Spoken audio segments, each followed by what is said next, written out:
Bueno, continuando con los temas, vamos a ver lo que son las vasculitis sistémicas.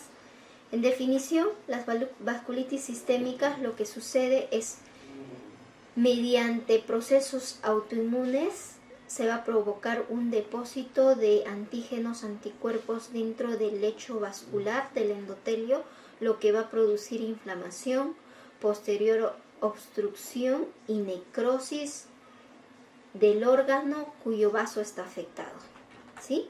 Existen vasculitis primarias y vasculitis secundarias. Vasculitis primaria es la que vemos en reumatología, las idiopáticas podríamos decir, las arteritis de la temporal, síndrome de Kawasaki, Wegener, Church-Strauss, vasculitis leucocitoclástica primaria y la panarteritis nodosa.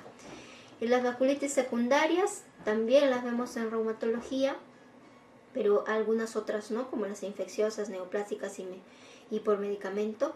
Pero esta sí, la de lupus eritematoso sistémico y la artritis, la vasculitis por artritis reumatoide, secundaria a esas enfermedades. Entonces, viendo las vasculitis idiopáticas por un lado, por otro lado existen los asociados a infecciones. Hay vasculitis por bacterias, salmonella, yersinia, micobacterias, por virus, hepatitis A, B, C, citomegalovirus, por VIH, varicela zoster, parvovirus, espiroquetas, borrelia y también por hongos, aspergillus, nocardia, criptococo. Y las asociadas a procesos malignos, secundaria a procesos malignos, asociada a drogas y secundarias a conecticopatías como el lupus y la artritis reumatoide.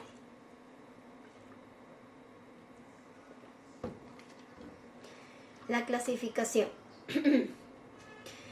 Las vasculitis se clasifican en vasculitis de grandes vasos, medianos vasos y pequeños vasos. La de grandes vasos son los vasos que tienen diámetro mayor a 1 centímetro. Medianos vasos hasta mayor de 300 micras, pero menos de 1 centímetro. Y las de pequeños vasos menos de 300 micras.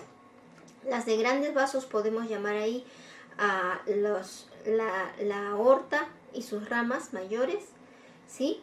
La de medianos vasos de vísceras principalmente, y la de pequeños vasos las arteriolas capilares y vénulas que están en los órganos, en el riñón, en el pulmón, ¿sí? En el cerebro, básicamente eso. Lo de pequeño vaso, ¿sí? Lo de pequeño vaso se clasifican en estas: asociada a ANCA y no asociada a ANCA. Por ejemplo, la de Takayasu es grande vaso. La PAN, poliarteritis nodosa, es de mediano vaso. La Kawasaki es de mediano vaso y de grande vaso también. La Church-Strauss es de pequeño vaso, arteria pequeña, arteriola capilar, vénula y vena. La de Henoch también de pequeño vaso. La de depósito de membrana basal, la de Goodpaster, de pequeño vaso. La PAN microscópica, que es la poliarteritis microscópica, de pequeño vaso. Vasculitis leucocitoclástica, pequeño vaso, con este cuadro, ¿sí? Tipos de células: la de Church-Strauss, la célula predominante es el eosinófico. De la PAN con N, poliarteritis nodosa, el polimorfo nuclear. Y de la granulomatosis de Wegener, que es, ¿dónde está? Aquí, que es de pequeño vaso, la célula que predomina es el macrófago. Esto tiene importancia clínica, que lo vamos a ver más adelante. Los anticuerpos asociados a las vasculitis son dos: los ANCAs, que son dos: el ANCA-C, que es el citoplasmático, y el ANCA-P, que es el perinuclear, la mieloperoxidasa, ¿sí? El MPO. ANCA-P, MPO, mieloperoxidasa, y el ANCA-mielo no es milo. Mieloperoxidasa, MPO, y el ANCA-C, que es la proteinasa 3-PR3. Te pueden decir ANCA-PR3 o ANCA-MPO, cualquiera de los dos, o ANCA-C o ANCA-C, ANCA-C o ANCA-P. Entonces, ¿existe alguna especificidad por alguno de estos ANCAs con las vasculitis de vaso pequeño? Todas las vasculitis de vaso pequeño son ANCA positivos, pero vamos a ver en qué proporción. El Wegener, su marcador más específico es el ANCA-C con un 85% de prevalencia. Y el Church-Strauss, el ANCA-P. Pero si ustedes se dan cuenta, el ANCA-C está presente en todas las vasculitis de vaso pequeño, el ANCA-P también. No existe ninguno patognomónico. Esto es el ANCA C, que es perinuclear. La fluorescencia es perinuclear, ¿sí? Y el ANCA P, ANCA C, que es citoplasmático, discúlpenme, es todo el citoplasma. Este es el núcleo. Todo el citoplasma está pigmentado con la sustancia fluorescente. Entonces este es el ANCA C, que es citoplasmático, C de citoplasmático. Y el ANCA P, perinuclear, es todo esto, ¿sí? Está perinuclear, ¿sí? El citoplasma no se ve. Ahora, empecemos. Las vasculitis de vaso grande son dos básicamente, arteritis de células gigantes y la de Takayasu. De vaso mediano también son dos, la PAN con N y la Kawasaki, que es de niño. Y la vasculitis de vaso pequeño está la Wegener, la Schuster-Strauss, la PAN con M, panarteritis microscópica, la púrpura de Henoch-Scholden, la vasculitis crioglobulinémica esencial, la angeitis leucocitoplástica cutánea, ¿sí? Las dos primeras de vaso gigante, ¿sí? O células gigantes, es una arteritis con depósito de granulomas, ¿sí? En la aorta y en sus ramas, que son la carótida, que son extracraneales. Frecuentemente la arteria de la temporal se da más en adultos mayores de 50 años y está asociada a la polimialgia reumática, que es compromiso de cintura escapular y pélvica, pero sin disminución de fuerza muscular, y hay un BCG-PCR incrementado, ¿sí? Con mucho dolor de cabeza por el compromiso de la arteria temporal. La arteritis de Takayasu es una inflamación también granulomatosa, también de vaso grande, que es de la aorta y sus ramas. La diferencia con esta que se da en pacientes menores de 50 años, generalmente mujeres, ¿sí? Aquí vemos la arteritis de la temporal o arteritis de células gigantes, afecta la arteria de la temporal. Aquí vemos esta arteria de la temporal inflamada, estenosada y produce isquemia, por lo tanto dolor de cabeza, produce cefalea, compromiso ocular, inclusive con pérdida de visión, ¿sí? Por eso es una emergencia reumatológica este tipo de vasculitis. Hay una claudicación mandibular porque hay un cansancio, porque no hay buena irrigación en las mandíbulas, y a la digitopresión hay dolor en esta zona, en la zona de la temporal. Por otro lado tenemos a la panarteritis nodosa clásica, que hay una inflamación necrotizante sin glomerulonefritis, porque la PAN con N es una arteritis vasculitis de mediano vaso, y la glomerulonefritis, que es pequeño vaso, entonces no puede ser, pues PAN con N no hay lesión de glomérulo, porque el glomérulo es pequeño vaso. Enfermedad de Kawasaki es una enfermedad o un síndrome que afecta básicamente todo lo que es adenomucocutáneo, mucosas, adenopatías y lo que es piel, ¿sí? Compromiso frecuentemente las arterias coronarias, el corazón, arterias del corazón, posiblemente arterias y venas también. Habitualmente el Kawasaki se da en niños, ¿sí? Retomando por un recordaris, el PAN con N es una vasculitis de mediano vaso. La característica principal de este tipo de vasculitis es la detección de ¿qué?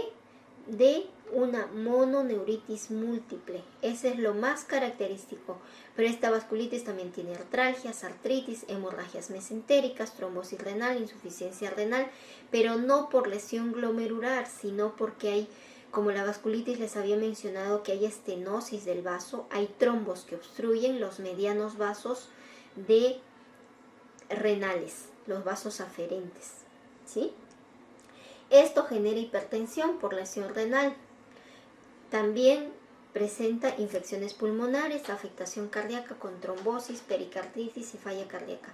También hay un compromiso del sistema nervioso central, cefaleas, psicosis, convulsiones inclusive, ¿sí? Y de pares craneales, parálisis facial, vértigo y oftalmoplegia. Lo básico que quiero que aprendan en una poliarteritis nodosa, que es una vasculitis de mediano vaso, es que hay presencia de mononeuritis múltiple, ¿sí? Esto de acá. La enfermedad de Kawasaki como les había mencionado, es una enfermedad de niños, mucoadenocutánea. Es una lesión de la mucosa, de la piel, es una alteración inflamatoria de esas zonas, ¿sí? Cambios bucales en la enfermedad de Kawasaki, ¿sí? Existe también manifestaciones neurológicas porque es una vasculitis de vaso pequeño, congestión cerebral y de las leptomeninges. El 25% de las meningitis aséptica se da por hiperproteinorraquia y discreta preocitosis en líquido cefalorraquídeo. Ellos tienen una meningitis aséptica por la misma enfermedad, no es infecciosa. Es rara la aparición de hemiparesia a las 2 a 6 semanas de iniciada la enfermedad, pero sí también hay un compromiso de parálisis facial, miositis, aumento de CPK y anomalías en la electromiografía. Pero básicamente es acuérdense, niños, alteraciones de la circulación cardíaca, ¿sí? Aneurismas en el corazón y lesiones mucocutáneas. Ese es el Kawasaki. Por otro lado, el Wegener, que es vasculitis de vaso pequeño, y la Sjögren-Strauss, de que ambas se parecen, ambas son granulomatosas, ambas dan compromiso respiratorio, ¿sí? Pero la Wegener, aparte de compromiso respiratorio necrotizante, después hace un compromiso glomerular, glomerulonefritis necrotizante. En la Sjögren-Strauss, su característica principal es que hay una inflamación granulomatosa, pero es rica en eosinófilos del tracto respiratorio. También es vasculitis necrotizante y está asociado a asma y eosinofilia, ¿sí? El de Wegener, para recordar lo mismo que está acá, es una vasculitis granulomatosa. Hay granulomas en vías respiratorias altas, bajas, también en riñón. En vías respiratorias altas, tanto es la presencia de granulomas, vasculitis, que se hace necrosis, erosiones. En tabique inclusive, que se da la silla de montar acá, ¿sí? Y posteriormente de meses o años puede haber compromiso pulmonar de vías respiratorias bajas y luego compromiso renal. O aparecer en simultáneo todo a la vez, vías respiratorias altas, bajas y renal, ¿sí? También hay mononeuritis múltiple. En todas las vasculitis hay mononeuritis múltiple, pero la más característica es en la PAN con N, no se olviden. La Sjögren-Strauss, elemento cardinal, es el asma, ¿sí? Eosinofilia, ¿sí? Más del 10%, eso es un dato muy importante. Y después todas las características son de manifestaciones muy generales, ¿sí? Compromiso de fiebre, adelgazamiento, malestar general, diarrea, nódulos cutáneos, subcutáneos, púrpuras palpares, enterorragia, mononeuritis, presión alta, todo eso. Sí, pero lo básico, no se olviden el asma y la eosinofilia, esa es su característica principal. Y la PAN con M, ¿en qué se caracteriza? En una vasculitis necrotizante. También estas dos son granulomatosas y necrotizantes, pero esta solo es necrotizante y a la vez es pausoinmune, significa que el depósito de complemento de antígeno anticuerpo es muy bajo dentro de los órganos, ¿sí? Como es vasculitis de vaso pequeño, hay capilaritis pulmonar y glomerulonefritis necrotizante. Y la de púrpura de Henoch-Scholden es una vasculitis por depósito de inmunoglobulina A en pequeños vasos, básicamente lesión de piel, tejido, tracto digestivo y glomérulo. Está asociado a artralgias y artritis. Aquí está la púrpura de Henoch-Scholden, lo que damos es una manifestación de púrpura no trombocitopénica, acuérdense eso, en miembros inferiores, nalgas. En el 80% de los pacientes se da en miembros inferiores. También da una vasculitis, por eso hay dolor abdominal y también hay artritis. La tríada de la púrpura de Henoch-Scholden son púrpura no trombocitopénica, artritis y dolor abdominal, ¿sí? Por esto. La vasculitis crioglobulinémica, que se desencadena en temperaturas frías o en ambientes fríos, ¿sí? Vasculitis por depósitos de crioglobulinas en vasos pequeños asociado a crioglobulinas en suero. Frecuentemente compromiso cutáneo y glomerular, igual como toda vasculitis de pequeño vaso. Y la vasculitis leucocitoclástica es una inflamación leucocitoclástica aislada sin vasculitis sistémica, solo es de piel. No hay vasculitis sistémica ni glomerular. A ver, lo vemos acá. Esto es punto clave para que ustedes puedan detectar qué tipo de vasculitis es. De vaso grande, qué síntomas va a tener, de vaso mediano, qué síntomas va a tener y de vaso pequeño, qué síntomas. A la cabeza de vaso grande, para recordar, vasculitis de células gigantes o de la arteria de la temporal o Takayasu también, son dos, vasculitis de células gigantes y vasculitis de Takayasu. Acá de mediano vaso la PAN con N, el PAN. Pequeño vaso las otras, Schur-Strauss, Wegener, la PAN con M, polangiitis microscópica. Entonces, la de vaso grande van a tener claudicación de brazos, de piernas, mandibular, asimetría de la presión arterial, como es en la Takayasu, porque es compromiso de las arterias de la aorta, asimetría o ausencia de pulsos, soplos y dilatación de aorta. Si se dan cuenta, todo es manifestación de vaso grande. Y de vaso mediano, nódulos cutáneos, úlceras, livedo reticularis es la clave acá, mononeuritis múltiple de la PAN con N, neuropatía periférica y microneurismas, ¿sí? Y de pequeños vasos, piel, púrpura, urticaria, riñón, glomerulonefritis, pulmón, hemorragia alveolar, hemorragia en araña, uveitis, episcleritis, escleritis. Esos son de vaso pequeño. Neuropatía periférica, mononeuritis múltiple, ¿sí? Esto es la arteritis de células gigantes, ¿sí? Mononeuritis múltiple, polineuropatía, parestesias, disestesias, hormigueo, sensación de corriente, parestesias, son manifestaciones del sistema nervioso en las vasculitis. Y ahí es una mononeuropatía también del nervio mediano y ya hay una atrofia de la región tenar. Mano en garra también es parálisis del cubital, ¿sí? Pie caído, que es parálisis del ciático popliteo externo, que es una emergencia reumatológica. Todo paciente adulto mayor que viene por pie caído adulto se hospitaliza y se descarta vasculitis ya. Es más, sin descartar vasculitis ante la sospecha por las características clínicas que hemos venido viendo, lo que se hace es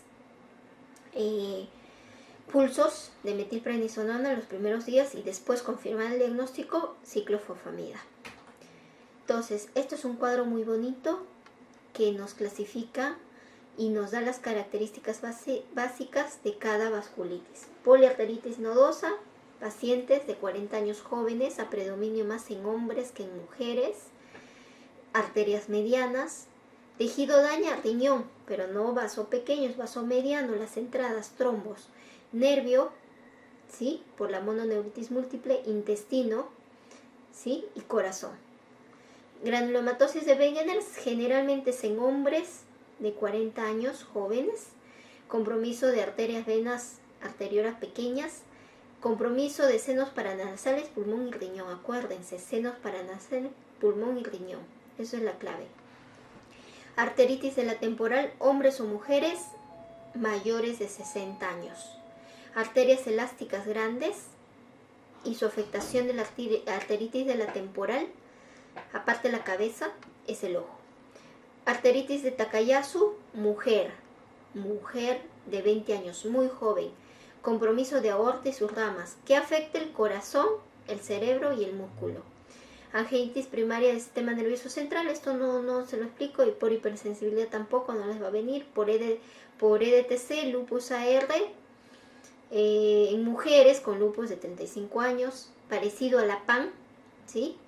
Por mediano vaso, lesiones en piel aparecen. La Schur-Strauss en hombres de 45 años a más, asociado a una asma crónica. Parecido a la granulomatosis de Wegener, pero hay un compromiso de pulmón y riñón. Se parecen mucho, pero la diferencia va a ser el asma y la eosinofilia, como les había mencionado. Si no hay asma, no hay eosinofilia, jamás marquen síndrome de Shure-Strauss. Síndrome de Beckett, que es una enfermedad de Beckett que se da en hombres y en mujeres por igual. Se da en pacientes de raza caucásica. Toda lo que es la ruta de la seda tienen síndrome de Beckett o enfermedad de Beckett, afectaciones de la boca, genitales, ojos, cerebro, ¿sí? Y vasculitis asociada con malignidad.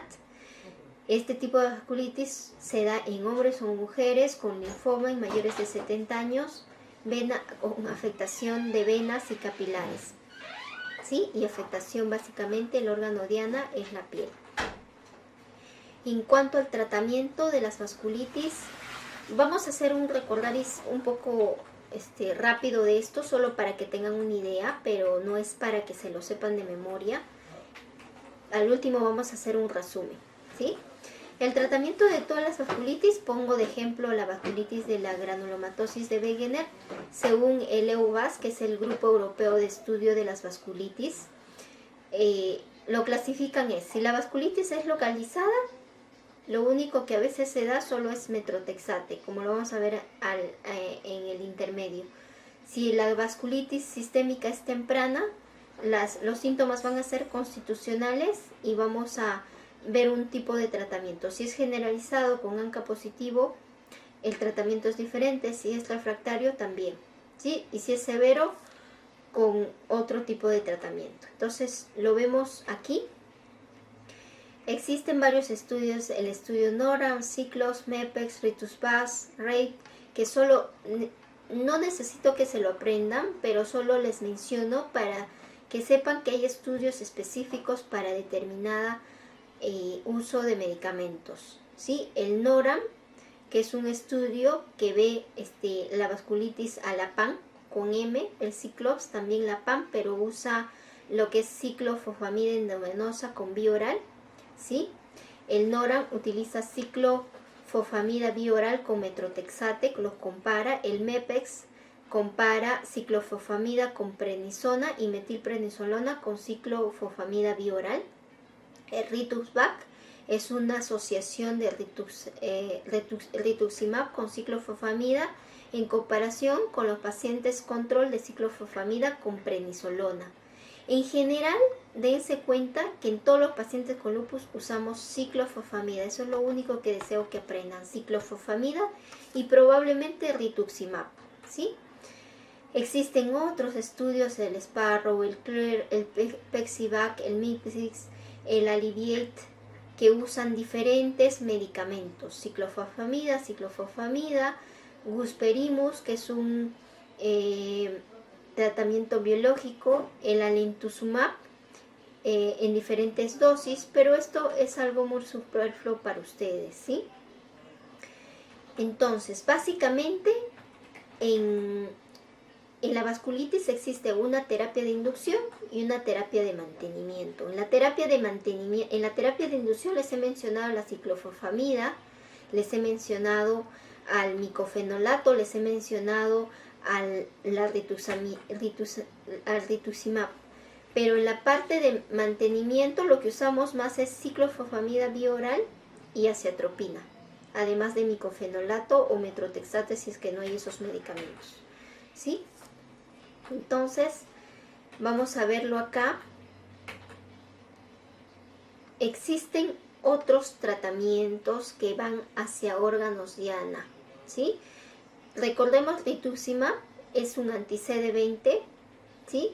Dentro del grupo del rituximab está el ocrelizumab, que también se ha usado anteriormente, pero está en desuso en todas las patologías reumatológicas porque produjo muerte súbita en los pacientes, pero ahora el ocrelizumab me parece que están usando los neurólogos en tratamiento de una enfermedad inmunológica en la esclerosis múltiple, pero está en estudios, me parece que está en fase 3. Por otro lado tenemos al belimumab, que inhibe el BLyS indirectamente luego al receptor de las células B y por lo tanto inhibe indirectamente a las células B, que se ha visto, y esto netamente está aceptado solo en el lupus eritematoso sistémico. En las vasculitis recién está en estudio. Por otro lado está en estudio el abatacept, el fosfamatinib también, el breakinumab, que es un anti-interleuquina 23 muy importante, el infliximab y el adalimumab.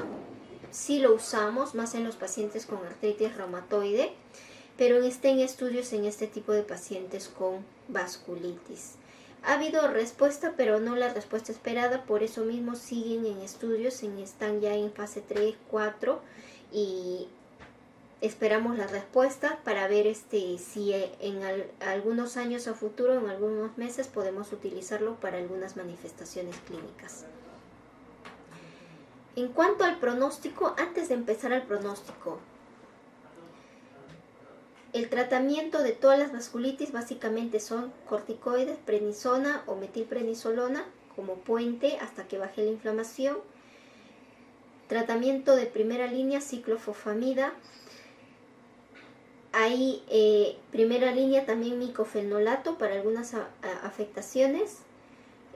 Luego ya rituximab cuando no hay tratamiento eficaz con los dos antes mencionados, aunque la última guía dice uso rituximab en vasculitis de novo, pero como las terapias biológicas siempre son un poco costosas, lo primero que se hace es con las dos primeras, salvo el paciente compre su medicamento, pero esos medicamentos cada dosis cuestan como cerca de 5,000 soles mensuales y es muy caro, solo lo pueden adquirir por el seguro. Entonces, eso es a grandes rasgos el tratamiento de la vasculitis. Ciclofosfamida, micofenolato, corticoides y rituximab. Nada más, eso quiero que aprendan. En cuanto al pronóstico, existen factores de mal pronóstico y de mayor mortalidad. Ausencia de oído, nariz y garganta, mayor de 50 años, afectación renal y pulmonar al momento del diagnóstico. Entonces, existe un score que se llama el 5-Factor Score, que son los 5 scores que indican mal pronóstico. Proteinuria más de 1 gramo porque hay compromiso de pequeño vaso, insuficiencia renal, cardiomiopatía, compromiso severo gastrointestinal y compromiso del sistema nervioso central. Cuando el 5-Factor Score es 0, la mortalidad es del 12%. Si el 5-Factor Score es 1, cualquiera de ellos, 26%. Y si tiene más de 2 en numeración, más de dos compromisos, la mortalidad es del 46%. Al inicio, cuando nos viene un paciente con vasculitis recientemente diagnosticado, vemos el 5-Factor Score y de acuerdo a eso también damos el tratamiento y los pulsos de ciclofosfamida. Por otro lado, este es un cuadro en recaídas. En recaídas podemos dar también tratamiento biológico, ¿sí? Resistencia a tratamiento, básicamente terapia biológica, ¿sí? Bueno, eso es todo en cuanto a vasculitis.